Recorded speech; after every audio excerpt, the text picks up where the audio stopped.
Hi friends, आज मैं number system से संबंधित कुछ मैथ के मोस्ट इंपॉर्टेंट क्वेश्चन लेकर आया हूं जो कि कई बार एग्जाम्स में पूछे जा चुके हैं। तो आप यहां पर नंबर सिस्टम के मिक्स प्रश्नों को देखेंगे। तो अगर आप किसी भी कॉम्पिटिटिव एग्जाम की तैयारी करते हैं तो यह वीडियो आपके लिए है। आप इस वीडियो को शुरू से लेकर अंत तक जरूर देखें। तो आइए क्वेश्चन नंबर 1 से शुरू करते हैं। दो संख्याओं का योग 36 तथा अंतर 24 है, उसमें से बड़ी संख्या का मान क्या होगा। तो यहाँ पर दो संख्याएं हैं और उनको जोड़ने पर उनका योग 36 आता है और अंतर करने पर 24 आता है। कह रहा है कि बड़ी संख्या बताइए। तो इस टाइप के सवाल जब पूछा जाता है तो कभी बड़ी संख्या पूछा जाता है, कभी छोटी संख्या। तो हमें कुछ नहीं करनी है, हमें बड़ी संख्या निकालनी है। हमें कौन सी संख्या निकालनी है? बड़ी संख्या।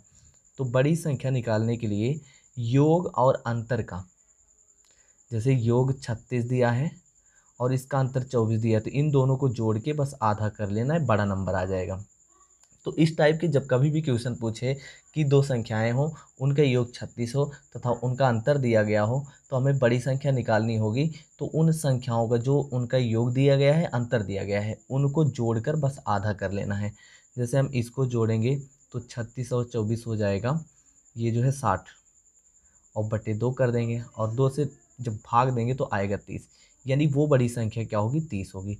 तो ऐसे ही कभी कभी यहाँ पूछ लेता है कि छोटी संख्या क्या है। तो जैसे हमें छोटी संख्या निकालना है कि छोटी संख्या, अब किसी प्रश्न में पूछ लेगा कि छोटी संख्या क्या है, तो इसके लिए हमें जो योग दिया है दोनों संख्याओं का, जो अंतर दिया है दोनों संख्याओं का, हमें घटा देना है और घटा के 2 से डिवाइड कर देना है, 2 से भाग देना है।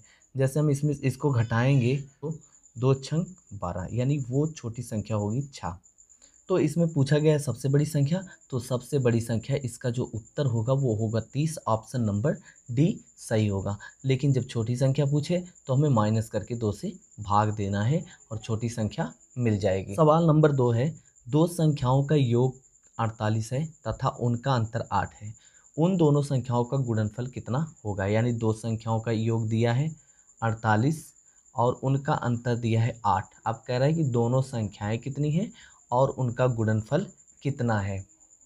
तो अभी अभी ऊपर वाले क्वेश्चन में बताया गया था कि जब हमें बड़ी संख्या निकालनी होगी, जब हमें बड़ी संख्या निकालनी होगी तो जो योग दिया है उसमें अंतर को जोड़कर आधा कर देना है। तो ये जो संख्या आएगी ये बड़ी संख्या आ जाएगी। और फिर बताया गया कि जब हमें छोटी संख्या निकालना होगा, जब हमें छोटी संख्या निकालना होगा तो दोनों संख्याओं के योग से हमें अंतर को माइनस करके आधा कर देना है, यानी बटे 2 कर देना है। ये जो आएगा ये बड़ा नंबर होगा और ये छोटा नंबर होगा। यहाँ कहा है कि गुणनफल और हमें इसी का गुणा करा देना है। जैसे हम इसको जोड़ेंगे तो 8 8 16, यानी 56 बटे कितना? 2, और गुणे जब इसमें से इसको घटाएंगे तो 40 बटे 2। अब यहाँ इसको और इसको काट देंगे तो 20 दूनी 40 हो जाएगा। तो 56 को काटेंगे तो यहाँ पर हो जाएगा 28 दूना 56, यानी 28 गुणे 20। अब यहाँ गुणा करा लेंगे तो आएगा 560। ये दोनों संख्याओं का जो गुणनफल होगा वो 560 होगा और ऑप्शन नंबर ए सही होगा। इस सवाल में यही निकल के आया कि जो बड़ी संख्या है वो 28 है और जो छोटी संख्या है 20 है, और इन दोनों का गुणा कराने पर 560 आ गया। यही इसका उत्तर है। सवाल नंबर 3 है, यदि किसी संख्या का 3/4 तथा 1/3 का 4/5 का मान 35 हो तो वह संख्या ज्ञात कीजिए। यहाँ पर कोई संख्या है जो हमें पता नहीं है और उसका 3/4 तथा फिर उसी का 1/3 का 4/5 जब हम निकालेंगे तो वो 35 आ जाएगी। तो कह रहा है कि वह संख्या क्या होगी। तो ऐसे सवाल जब दिए गए हैं 35 लिखना है, और जो का 3/4 जैसे दिया है तो इसको उल्टा करके 4/3 लिख देना है। और यहाँ पर 1/3 दिया गया है तो 3/1 करके लिख देना है उल्टा करके। यहाँ पर 5/4 दिया गया है तो यहाँ उल्टा करके लिखेंगे तो 5/4। तो यही ध्यान देना कि जब ऐसे सवाल दिए गए हों तो जितना लास्ट में आता है यानी 35 गुणे और जितना इसमें भाग दिया गया है सबको उल्टा करके गुणा करा देंगे। यहाँ जैसे अब इसको काटेंगे, जैसे ये कट गया, 4 से 4 कट गया, 3 से 3 कट गया, और 35 का 5 से क्या करा देंगे? गुणा। तो 35 का जब 5 से गुणा कराएंगे तो 5 25 और 5 3 15 17, यानी 175। वह संख्या क्या था? 175। ऑप्शन नंबर बी सही होगा। अगला प्रश्न है, सवाल नंबर 4 है, दो संख्याओं का अनुपात 3:5 है। यदि एक संख्या में 10% तथा दूसरी संख्या में 20% की वृद्धि हो जाए तो दोनों संख्याओं का नया अनुपात क्या होगा।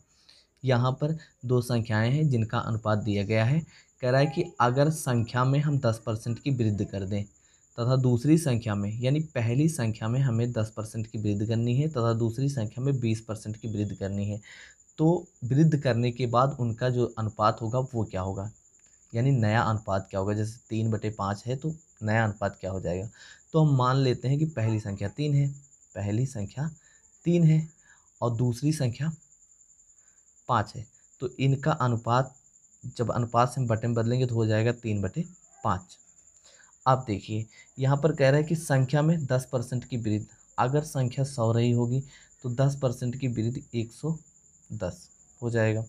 और फिर कह रहा है कि दूसरे नंबर में, यानी जो 5 के अनुपात में दिया है उसमें 20% की वृद्धि करता है तो 1/20 हो जाएगा। ठीक है, वृद्धि जैसे 100% मूल संख्या 100 होती है, तो अगर 20% की वृद्धि होगी 120, जबकि यहाँ अनुपात दिया गया हो। बस इसी को सरल कर लो, उत्तर आ जाएगा। बस यही ध्यान रखना कि जब भी ऐसे प्रश्न दिए गए हों, यानी संख्याएं अनुपात में दी गई हों और उसमें वृद्धि या कमी होती हो, तो हमें कुछ नहीं करना है। जिसमें वृद्धि कह रहा है उसमें बढ़ा लेना है 100 में और गुणा करा देना, और जिसमें कमी कह रहा होगा तो उसमें घटा के जो है गुणा करा देना है। तो यहाँ 0 से 0 कैंसिल हो जाएगा और यहाँ इसको जब हम गुणा कराएंगे तो जैसे 3 × 1 = 3, 3 × 12, इसको काट देंगे तो यहाँ 11 बचा, 11 और 5 × 20, तो इनका अनुपात क्या होगा 11:20, यानी 11/20 को जब अनुपात में लिखेंगे तो 11/20, यानी संख्या में पहली संख्या में 10 की वृद्धि करने पर 11 और 20 की वृद्धि करने पर 20 की जो है वृद्धि होगी, तो नया अनुपात जो होगा वो होगा 11:20। ऑप्शन नंबर ए सही होगा। अगला प्रश्न है, किसी संख्या का 3/4 भाग उसी संख्या के 30% से 36 अधिक है। कह रहे हैं किसी संख्या है और उसका 3/4 भाग, तो यहाँ यानी उस संख्या के 3/4 भाग निकाल लेना और उसी संख्या के 30%, यानी वही संख्या होगी और उसका 30% 36 अधिक है। अगर कहने का मतलब संख्या का अगर 3/4 और उसका उसी संख्या का 36% अगर हम निकालें, दोनों का अंतर करें तो 36 हमें प्राप्त होगा। तो इसके लिए हमें जैसे 3/4 को परसेंटेज में बदल लेना है, 3/4 को परसेंटेज में बदल लेना है, क्योंकि यहाँ परसेंटेज में दिया है तो इसको भी हम परसेंटेज में कर लेंगे या इसको भी भाग में लिख लेंगे। तो परसेंटेज में बदलेंगे, 3/4 को जब हम परसेंटेज में बदलेंगे तो हमें पता है कि परसेंटेज में बदलने के लिए 100 से करना होता है गुणा, और जब हम 100 से गुणा करा देंगे तो 25 चौका 100, 25 यही 75, तो ये परसेंटेज में बदल जाएगा 75/75% हो जाएगा। अब यहाँ देखिए, यानी वो संख्या हम मान लेंगे कि वह संख्या कितनी है 100 है, तो अगर 75 100 का 75% और उस संख्या का 30% जब हम माइनस करते हैं तो वो कितना अधिक आता है 36 हो जाता है। यानी ये पहली संख्या जो है वो संख्या जो है उनके जो परसेंटेज हम निकालते हैं तो 75% जब निकालते हैं 30% निकालते हैं, जब दोनों को माइनस करते हैं तो 36 अधिक आता है। अब यहाँ देखिए इसमें ये कितना कम है, तो यहाँ इसको अंतर करके लिखेंगे तो आएगा 45%, यानी 75 से हम 30 माइनस करेंगे 45%। अब उस संख्या को हमने क्या माना है 100 संख्या, क्योंकि संख्या अपने आप में 100% होती है, यहाँ पर 100% निकालेंगे तो वो संख्या आ जाएगी।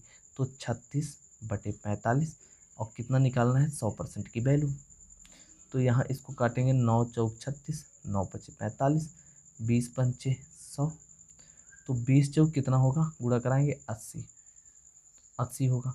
तो यहाँ वो जो संख्या है वो कितनी है 80 है, तो ऑप्शन नंबर जो है वो 20 सही होगा।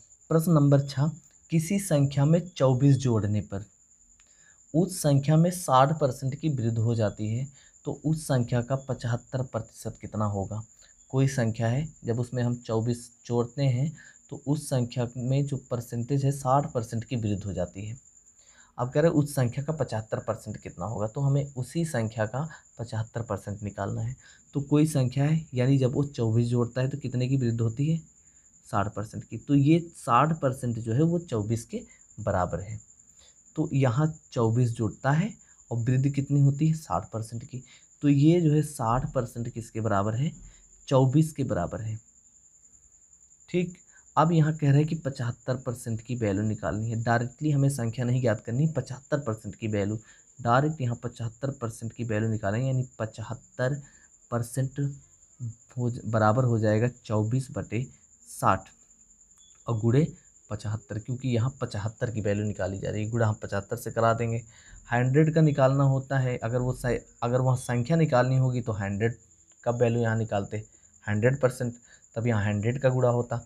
अब यहाँ इनको काटेंगे, 15×5 75, 15×4 60 और यहाँ फिर इसको काटें 4×4 6×4 24 और ये कितना हो जाएगा 6×5 30।